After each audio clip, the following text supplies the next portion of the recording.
Luke Loucks makes his Marching to Madness debut as the head coach of the Florida State Seminoles after he played for the great icon at FSU and Coach Leonard Hamilton.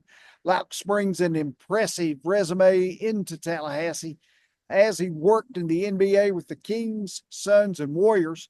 And keep in mind now, part of his resume shows his back-to-back NBA championships in 2017, 2018.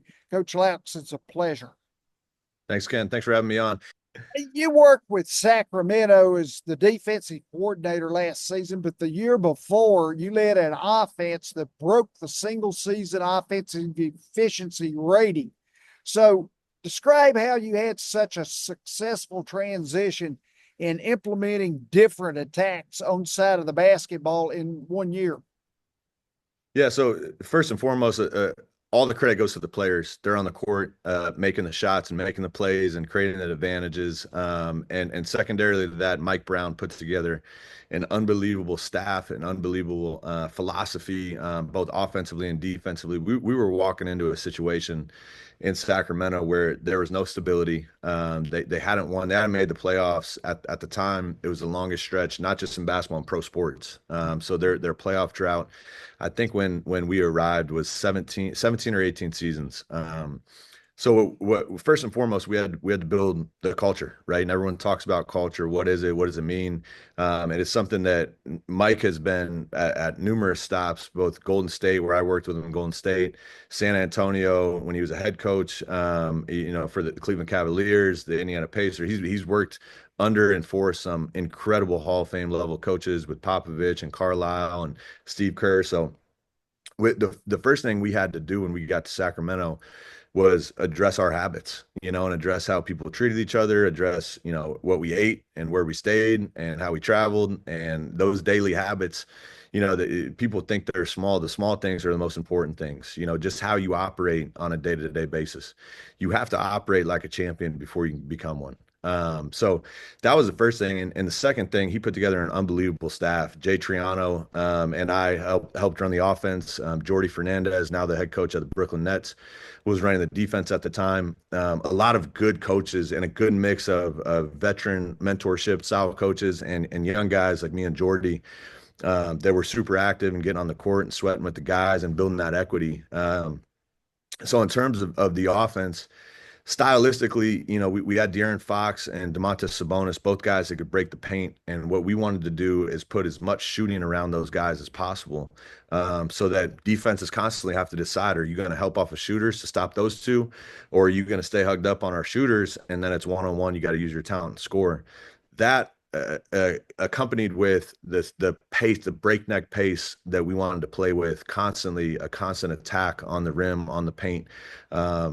Analytically, it's much more efficient to play fast before a defense can get set, and it feels almost reckless, right? It feels like an out of, you have to give a lot of control to the players in those instances where we're yelling at them faster, like, no, you think you're playing fast, even faster. The second part of that is the spacing, right? You got to have spacing rules along with your pace. I give the analogy to our guys currently.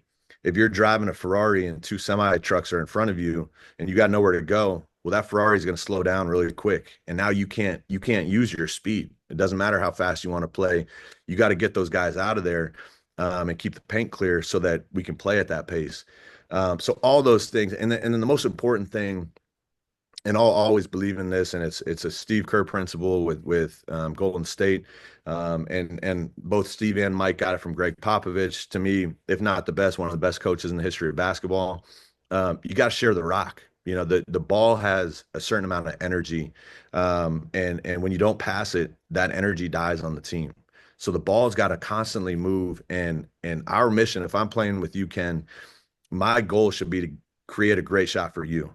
And if you creating a great shot for me, and all of a sudden 5 guys on the court do that, not only is it contagious, it's really tough to guard, And so all those things, again, going back to Sacramento, our players really bought it and they were eager to learn, and they really bought into that in that first season, which is where special things happen. Like you said, we broke the all-time most efficient offense in the history of basketball in that first season, and we made the playoffs. And that was something, two of our goals, and we lost a tight game 7 to Golden State. Steph Curry had 50 points on us in that game, and we were very close to moving on to multiple rounds in the playoffs. But it was a great. I'm taking a lot of that to Florida State, of just the order of which importance of how to build a team and how to build a culture before you get to anything philosophically, basketball wise, offensively, defensively, all of that. You got to build the foundation first. As we think back to the back-to-back NBA championships there with the Warriors, what were some of your primary duties on that staff? Like you say, Steve Kerr is a Hall of Famer. Mike Brown's a great coach. Yeah, so I finished playing, and I actually wasn't finished playing. I was tiptoeing on the line of, I had some contracts in Europe to go back. I was married and I was young, but I knew I wanted to coach, and so I was looking for an opportunity for a door to open, and actively working of, okay, if the right opportunity opens up, I'll stop playing, and if not, I'll keep playing for a few more years. And so a door opened up with Golden State, and it was a paid internship role, making minimum wage. And at the time, I don't know if it was the most, but a top 3 most expensive city on earth in San Francisco. And so that door opened up, and at the time they were coming off a championship loss. That was the 73-9 team, and Kevin Durant had just signed. And so to me, it was an opportunity as a young coach to work with the absolute best players on earth. And like you said, learn from some Hall of Fame level coaches, Steve Kerr, Mike Brown. There's a lot of other coaches on it. Ron Adams, to me, is, if not the best, one of the best assistant coaches in NBA history. Willie Green was on that staff, now a head coach with New Orleans Pelicans. Jaron Collins. You just go down the list. That staff was loaded with guys that I felt like I could learn from. In terms of my responsibilities in year one, I was in the film room, so a lot of film, a lot of scouting, a lot of preparation. But as a former player just finishing up, they would also use me in player development roles of basically whatever they needed. I would work guys out. I would shoot with them late at night. Sometimes in rehab stints, like Kevin Durant goes down, you got to play one-on-one with them. You got the return to play. So there was a lot of different roles, and honestly, I just kept my head down and tried to be a sponge. Whatever was asked. If I had to make coffee, I would make coffee. If I had to hop in a drill and practice, I would hop in a drill. If I had to work guys out early morning, late nights, I would do it. Within that, a lot of coaches, and especially Mike Brown, took me under their wing and taught me how to coach, how to teach, how to prepare, how to construct a game plan, how to present in front of a team with some presence and some voice and some volume. And so all those things, it was like a master class in coaching, in year one. And fortunately enough, we won a championship. And then moving forward, it was a lot of different, you call them promotions, just a lot of different roles. Moved up to working with our two-way players. So both actively with the NBA team and the minor league team, there was a lot of back and forth. I was in charge of all of the two-way players development, and then moving up to, an assistant coach and a player development coach full time for Steve, within those years, before I moved on. So it was, like I said, an absolute masterclass of an absolute great foundation for me of learning how to coach and learning a new language and learning how to present and learning all of those things that make the great coaches great. Which factors inside of your game allowed you to play in 136 career games as a Seminole, as you're still now 10th on the career assists list with 391? Yeah, so I again, I joke with our players and the guys I recruit. I was a bad player on some really good teams, but like I would have hated coaching myself because I was risky. But there are aspects I would have loved. I competed my butt off. I would always try to find a way to win, no matter what. I would scrap. I would claw. I was a slow-footed, oversized point guard, but I did understand the game. I understand how to organize guys. I understand, if you were hot, I was going to find you a shot. I was going to create a shot for you. Those aspects as a now coach, you want at least one or two of those guys on the floor that you can just trust will organize the team, will bring guys together, will be, whatever you want to call it, the glue guy. But most importantly, guys that will embrace their roles, right? And my role through Coach Hamilton was when I was in the game, we needed to be organized. The ball needed to move. We needed to play a certain style, a certain pace. And then defensively, we had to scrap, and now we had some really talented teams that, if I just did my job and created advantages for other guys and they made shots, assists will rack up, In terms of the availability, I played through quite a few injuries. It was just my dad was a football coach coming up. I played football all through my childhood, and I don't want to sit there and pat myself on the back that you're tough and all that. It's just you just play through things, right? You just have a mentality of if something's not broken, you can still get after it, get after it. So I was fortunate enough to not have any major injuries. I had a couple in the off seasons where you could rehab in the off seasons, but I played in every single game with the Seminole jersey on, and we were fortunate enough to win a lot of those games, which obviously that success leads to individual success as well. Coaching at Florida State, the running game, how do you apply what you learned and taught in the NBA to the college game at that level, a power conference? Yeah, so the first thing is a lot of coaches say they want to do things, right? And then in the heat of the game, they pull it back, right? Every coach can say, "Hey, we want to play fast," because it's great. Every kid wants to play fast and loose. But then when things get a little hectic, the natural human nature is we got to press the brakes. And to me, it starts with your habits. It starts with your individual workouts, with your group workouts, and then with your practices of you have to practice the things that you preach so that you can apply it in the game, right? The game should be a series of what you've already put in practice. And if those two things don't line up, if you say you're playing fast, but you're not working on your conditioning every day, you're not working on your spacing every day, you're not working with small shot clock games, you're not working with different styles of scrimmages that mimic that pace you want, well, then you're not preparing for what you say you want to do in the game. And so when I'm trying to bring a style of quote unquote NBA, modern basketball, whatever you want to call it, to the college game, it's a little bit different because it's going to feel chaotic, right? And there's a couple of different rules, both with shot clock and with help defensive rules that I will have to adjust to.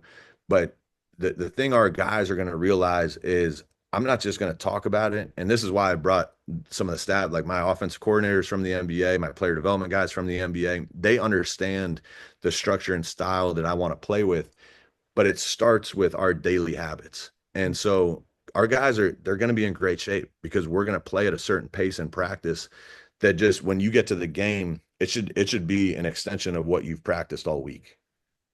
Building a roster in college basketball it's almost night and day to what it was 10 years ago. For example, with the transfer portal Right. and the NIL, it's totally different. Now, according to my stats, you've got 6 talented transfers coming in and 2 outstanding freshman commits. As I may be wrong about that of his numbers, but anyway, No, as you're right. oh, I am good. First time in a while. Anyway, how do you connect kids together when you're recruiting with the portal plus the freshmen? Yeah, so we have 2 guys returning from last year. We have 2 freshmen coming in, and then we have, like you said, 6 transfer guys that we've signed. So I'm not great at math, but I think we got 10 players right now, and so we'll probably sign 2 or 3 more in the coming weeks, and then depending on with this house settlement case. How many roster spots and scholarships we get? We'll be patient with those last few spots just as all of this plays out.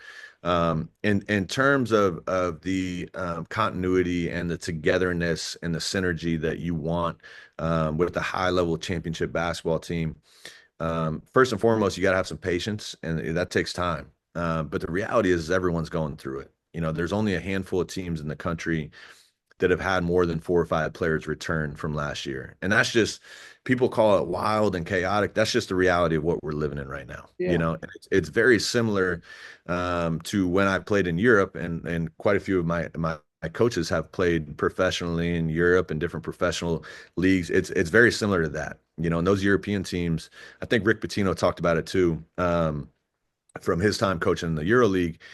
There's not a lot of continuity from year to year. You may have 3 or 4 local guys that stay on the team, but most of your team, you sign new players every season. If you sign a 2-year deal in Europe, it's like, oh wow, that's really impressive.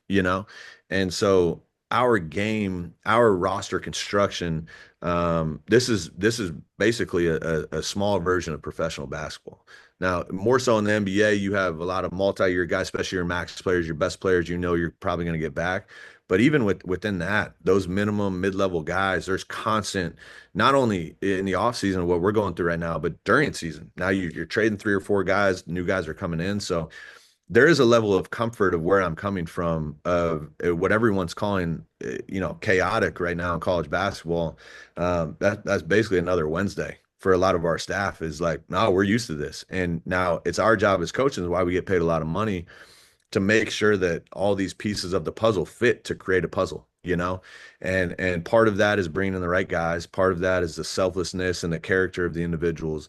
And then part of that is our job of using our players in the best way possible, and their strengths and avoiding their weaknesses, to create a team that everyone can depend on each other and support each other.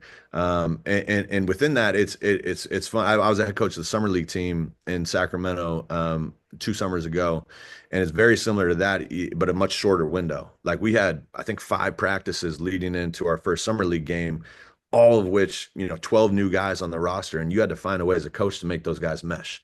Now, we have months right now in the summer to work and get together and understand what our philosophy as a staff is.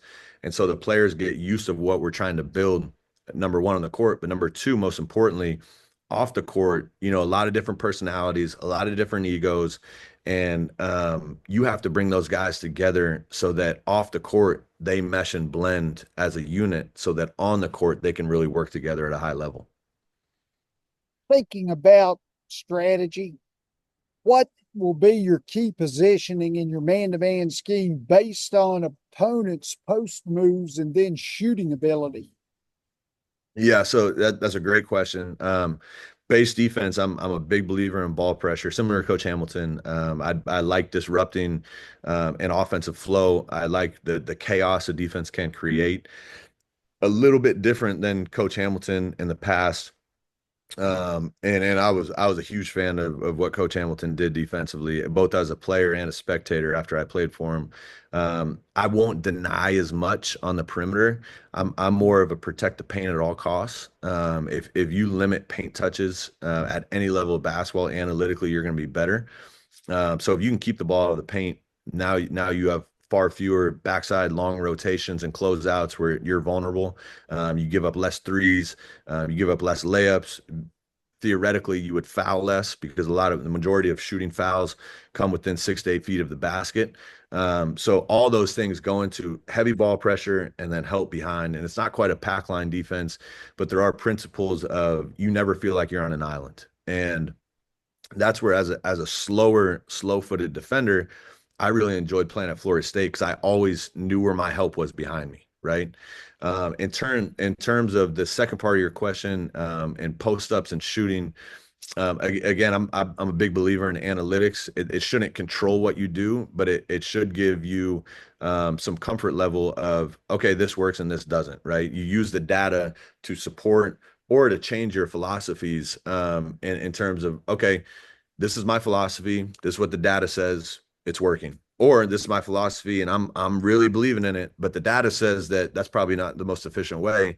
Well, then I got to rethink, and why is that happening, right? So in terms of post ups, and a lot of people would say there's a reason post ups have declined at such a rate, but especially at the professional level, college level, it's much more prevalent. It's just not the most efficient way to play, you know. And now, there will be times where we'll post up and use it to our advantage, post pass, split cuts. And if we have an advantage of a smaller player, smaller defender, we will punish in the post.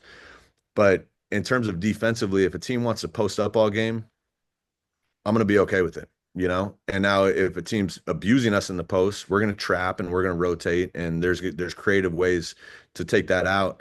But I'm okay if a team wants to come down and post up every time and we're flying back at them shooting threes. We're going to just mathematically, we have about a 10 to 15 point head start on that team. In terms of the 3-point shooting, it is highly valuable to guard the 3-point line. In today's age, like again, just mathematically, if you're giving up open catch and shoot 3-point shots at a high clip, you're burying yourself before the game even starts. And so it's something I'm passionate about, both contesting every shot, taking away the easy ones, but then finishing the possessions to not allow offensive rebounds. I think all those things go into an efficient defense. Kid gets beat off the dribble drive. The rotation behind him, to me, is paramount at Yep. any level of basketball. Yep. 100%. And that's something that I was I was fascinated to watch as I knew this job going through the interview process, then obviously getting the job while college basketball is still going on, and March Madness, the conference tournaments, and then the NCAA tournaments. And I flew out to the Final Four and watched some of those games and met with a lot of agents. But it was fascinating to watch a Kelvin Sampson defense and a Rick Pitino defense, and even Todd Golden with Florida. Their defensive rotations and what they did, and far different from each other, but all very creative. It was fun to take it all in and watch those, high level coaches, through their conference tournaments and NCAA tournaments, defensively put their strategy at work. Coach, as you look back to when you were recruited and now when you recruit, what are some of the different rudiments that have to be involved in working with the portal and that NIL? Well, there are some similarities in terms of recruitment and the process and building relationships and all of that. And then there's some vast differences. I never made any money playing basketball in college, and these kids are making a lot of money. And now it's not the level of money I hope they make long term once they hit the professional ranks. I hope for all of our kids. I tell them I hope Florida State is a stepping stone for you on to better things, and my goal and our staff's goal is to train you both on an individual and a collective level so that you can go make generational money for your family, and you're going to make good money here in Tallahassee, but you're not going to make the millions that I hope you eventually make. So that in terms of the recruitment is a little bit different because money is a real factor, and it's a factor across the board. But within the thing I always liked in the recruitment with Coach Hamilton and other coaches, Bruce Perry, all these guys that recruited me, Yeah. there is a relationship building aspect that's super important if you care about the right things. Because the reality is you're entrusting the next, at minimum, the next season, but hopefully in the next couple of years before you reach the professional ranks, you're committing your basketball life to me and our staff and what we're doing. And so there has to be a certain level of trust beyond any of the financial gain that you might have in terms of how you're going to train, what the style is, the player development philosophy, the performance philosophy, the nutrition, all of those things go into it. But then as a head coach and then our staff's relationship with you, it has to be authentic. And if it's not authentic, it's never going to work out. And so those are the things I always enjoyed as a player going through, just a relationship building with some of these coaches. And to be honest, you can tell really quick if a kid is about the right things. And we're trying to bring in as many kids as possible that are real humans, that can look people in the eye and have conversations that are at probably not as competitive, but as closely competitive as I am, that they're going to feel my energy and how much I want to win, not just games, but every drill, every day, every practice. And those are the type of kids I want to form bonds with, and I want not only them to trust me, but I'm going to have to trust them. My livelihood and our staff's livelihood is in the hands of 18 to 23-year-olds that have to go out and execute what we're teaching them. And so there has to be authentic relationships with these kids. And that's what I enjoy about this recruiting process. Last thing, Coach, we mentioned Coach Ham. Unbelievable how one man can rebuild three different programs like he did at Florida State, Yep. Miami, and Oklahoma State. I think it's a characteristic not many people have. When you look at that, what are some of the resilient activities that you're going to use on and off the floor that you learned from Coach Hamilton? Yeah, it's a great question, a great point. Coach Hamilton, and you'll hear this. I spoke at Coach Hamilton's luncheon at the Final Four, and there was over 100 former players there, and it was amazing. And one of the things I said is a lot of us former players of Coach Hamilton say he's like a second father, and because again, going back to what I just said, he built authentic relationships with his players. And that's why we would run through a brick wall for him. And to me, that's the foundation. You talk about culture building and reorganizing, losing programs into winning programs. That's something he did at a high level his whole career. Because if you really think about what a culture is, it's a group of people coming together that have not identical, but a combined vision of what should be done every day. And then there's standards and there's accountability. But whoever is leading that has to be able to do that himself. And that's what Coach Hamilton has done, for 50 plus years as a coach of you build the relationships, but then there's a standard and a way to act and a way to approach every day on and off the court. And that's something I'm never going to be able to fill his shoes, but that's something I'm going to bring, just that level of relationship building and accountability of what your vision is and what your standard is and how to execute it.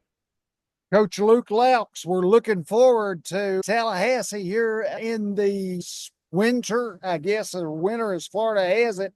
Coach, it's a pleasure talking to you. I hope we can do this again sometime. Ken, I appreciate it. Yeah. Anytime. We do it every day if you want. Oh, I'd love to host your coach's show. That would be fun because I'd be doing even more studying and even more evaluation, so that would be great. Thank you. Thank you. Good luck to you. I appreciate it.